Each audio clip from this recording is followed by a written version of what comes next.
Good morning. ചെറിയൊരു യാത്രയൊക്കെ കഴിഞ്ഞ് വന്നതാണ്.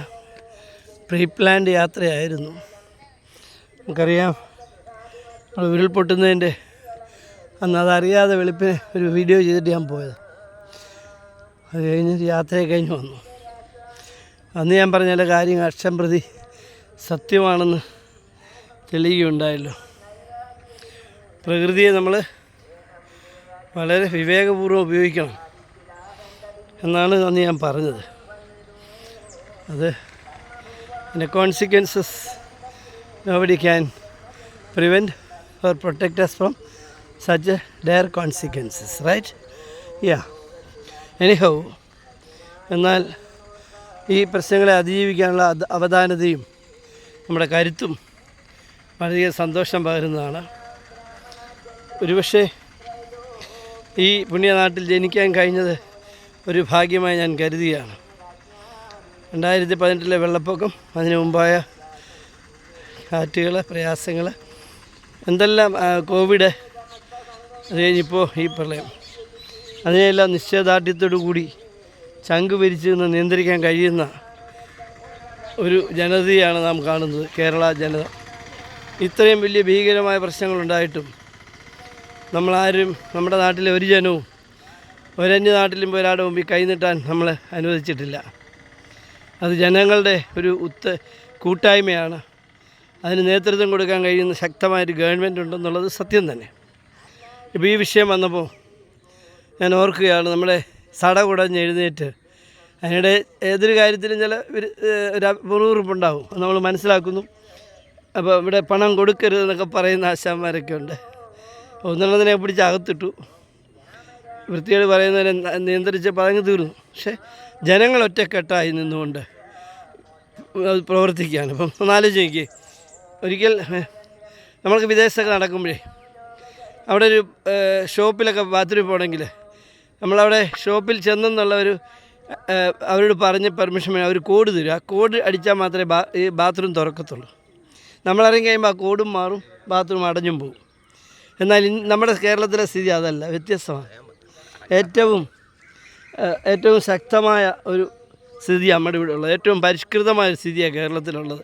അപ്പോൾ ഈ പ്രശ്നങ്ങളെല്ലാം ഉണ്ടായിട്ട് നമ്മുടെ ഒരു ജനതയും ഒരാളുടെ മുമ്പിലും തെണ്ടാനായിട്ട് വിടുന്നില്ല, അല്ലെങ്കിൽ ബഗ് ചെയ്യാൻ വിടുന്നില്ല. മറിച്ച് അവനിപ്പോൾ ഭവനങ്ങൾ നഷ്ടപ്പെട്ടവന് ഒരു ഏറ്റവും ആധുനികമായ ഒരു ടൗൺഷിപ്പ് ക്രിയേറ്റ് ചെയ്ത് കൊടുക്കുകയാണ്.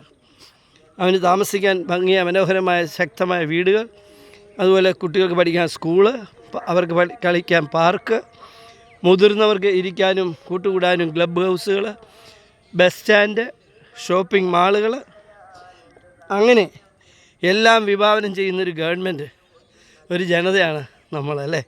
അതിൽ അഭിമാനമുണ്ട്. തീർച്ചയായിട്ടും ഇതിനെയും നമ്മൾ we shall overcome, right? Yes. ഇതെന്തൊരു ജനതയല്ലേ.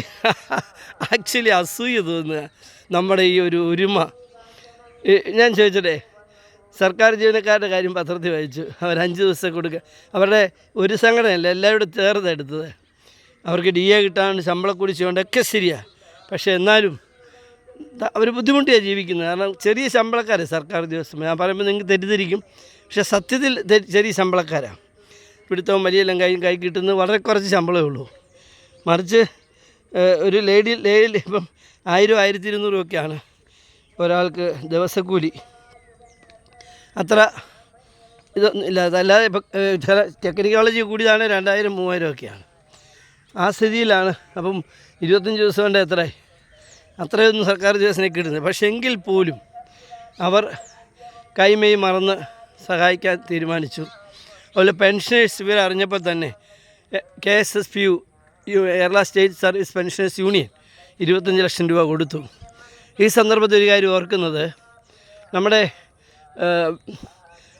2018 വെള്ളപ്പൊക്ക കാലത്ത് 27 കോടി രൂപയാണ് പെൻഷൻ പറ്റിയ ഈ ജനങ്ങൾ അഭിമാനത്തോടെ സർക്കാരിൻ്റെ ഖജനാവിൽ അടച്ചത്. അതായത് ആ ഒരു ദിശാബോധമാണ് അത് ചൂണ്ടിക്കാണിക്കുന്നത്. അതുപോലെ തന്നെ എല്ലാവരും തന്നെ, സിനിമാ നടന്മാരാകട്ടെ, രാഷ്ട്രീയക്കാരാകട്ടെ, രമേശ് ചെന്നിത്തല പോലും മുഖ്യമന്ത്രിയുടെ ദുരിതാശ്വാസ നിധിയിൽ പണം നിക്ഷേപിക്കുമെന്ന് 1 മാസത്തെ ശമ്പളം കൊടുക്കുമെന്ന് പറഞ്ഞതായിട്ട് എൻ്റെ ഒരു ഓർമ്മ. ഞാൻ വായിച്ച എവിടെയോ ഫ്ലാഷായിട്ട് പോയത്. അതിനെ ചിലർ എതിർക്കുകയും ചെയ്തിട്ടുണ്ട്. അതായത് ഇവിടെ രാഷ്ട്രീയമോ മതമോ നമ്മളാരും കാണുന്നില്ല. ഇപ്പം മരിച്ചു പോയവരെ ശവമടക്കിയപ്പം എല്ലാ സർവ്വമത പ്രാർത്ഥനയാണ് നടത്തിയതല്ലേ. വാസ്തവം അത്ര ഉഗ്രനായിരുന്നു ശവസംസ്കാരം അവർക്ക് കിട്ടി. ഹിന്ദുക്കളുണ്ട്, ക്രിസ്ത്യാനിയുണ്ട്, മുസൽമാനുണ്ട്, ജൈനനുണ്ട്, പലതരത്തിലുള്ള ഇതൊന്നും ഇല്ലാത്തവരും ഉണ്ട്. പക്ഷെ അവർക്കെല്ലാം മാന്യമായ സംസ്കാരം കൊടുത്തല്ലേ.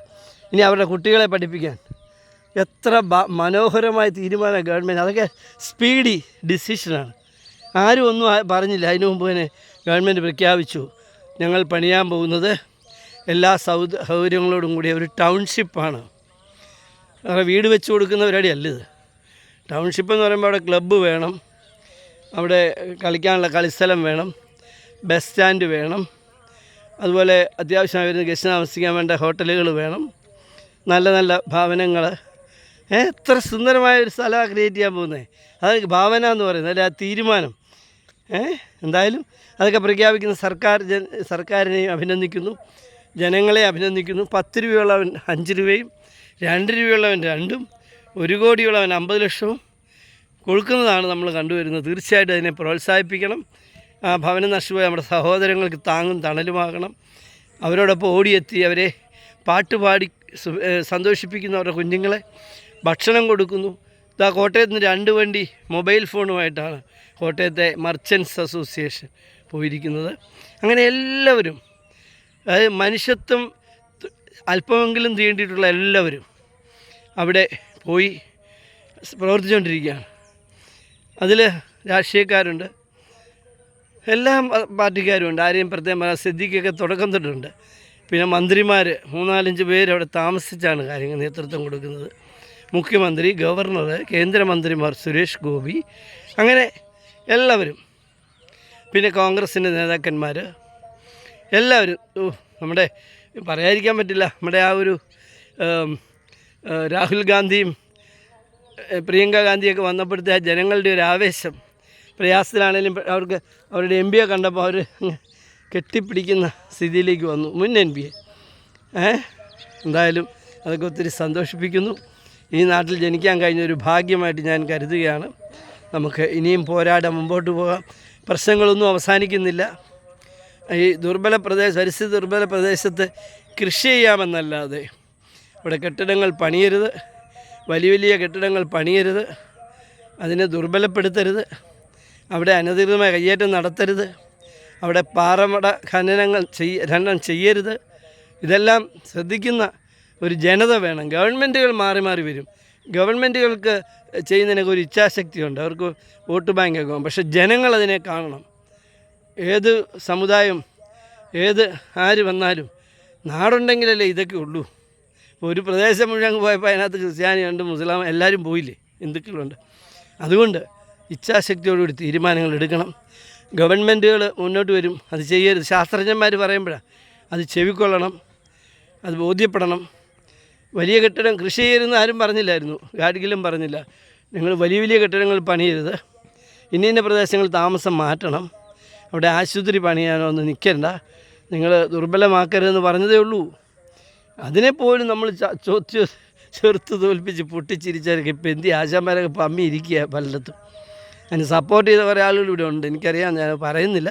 പക്ഷെ എന്തെങ്കിലും ദയവായി നാടിനെ സ്നേഹിക്കണം, നാടിന് വേണ്ടി നിൽക്കണം. പരിസ്ഥിതി ദുർബല പ്രദേശമാണെങ്കിൽ അത് ബോധ്യപ്പെടണം, അതിനെപ്പറ്റി ഉയർന്ന് ചിന്തിക്കണം എന്ന് മാത്രമാണ് ഇപ്പോൾ എനിക്ക് നിങ്ങളോട് പങ്കുവെക്കാനുള്ളത്. എന്തായാലും നല്ലൊരു ഭാവി. ആരോ പറഞ്ഞു ഇത് ഗോഡ്സ് ആൻഡ് കൺട്രി. തീർച്ചയായിട്ടും ഇത് ഗോഡ്സ് ആൻഡ് കൺട്രിയാണ്. സഹോദരനെ സ്നേഹിക്കുന്ന, അയൽക്കാരനെ സ്നേഹിക്കുന്ന, സമൂഹത്തെ സ്നേഹിക്കുന്ന, സഹതപിക്കുന്ന, സഹായിക്കുന്ന ഒരു ജനത, പരിഷ്കൃതമായ ജനത, എഡ്യൂക്കേറ്റഡ് കൾച്ചേർഡ് പോപ്പുലേഷനാണ്. Yes, actually we are models to all the universe. ഇതുപോലൊരു യൂണിവേഴ്സ് ഉണ്ടെന്ന് എനിക്ക് തോന്നുന്നില്ല ഇത്രയും ഭയങ്കരമായിട്ട്. Okay, thank you. Have a fantastic day. നമുക്കെല്ലാം മടിയനായിരിക്കാതെ ഇറങ്ങി പുറപ്പെടാം. നമ്മുടെ സഹോദരങ്ങൾക്ക് നല്ലൊരു പുനർജീവനം നൽകാൻ വേണ്ടി പ്രയത്നിക്കാം. Okay, bye. Have a fantastic day. Praise our God.